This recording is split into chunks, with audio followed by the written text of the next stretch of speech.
Jesu akati kwaari pa21, kana uchida kukwana, kureva kuti izvozvo ndiri kubvuma mfana.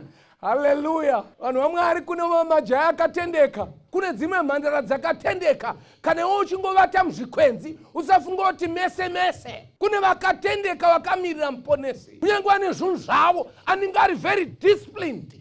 Ndiwe kwete tese. Usafambe uchinyepera vanhu kuti ndo zvangoita chechi yese. Ipi ndo zvaita iwe neshamwari dzako. Chechi nevanhu iyi vanoziva kuti kudenga kuna Mwari. Noti murume wako kana achingoti kwese kwese woti varume vese ndewako. Usapinze varume vamwe ipapo, varume vako. Kana muchato usinganakidzwa kuti zvezvemuchato hapana zviripo, ndimi vamwe tiri kunakigwa. Saka iwewe itogadzisa zvinhu zvako, kunofamba uchitaura kuti vapasita vese vasi mapasita vese, pane Mwari straight. Sati havatengwa, vamwe hana kutengwa.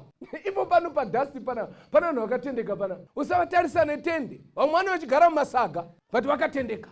Vamwe mune tende dzine zipi inotenderera, asi musiri muri musaga kana kuri kuna Jehovha. Saka musatitarisira pasi.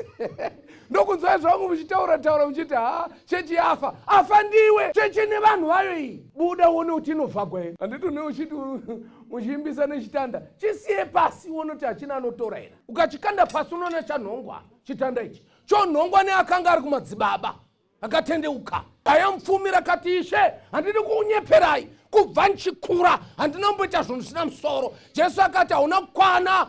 Why? Mutemo unoda action.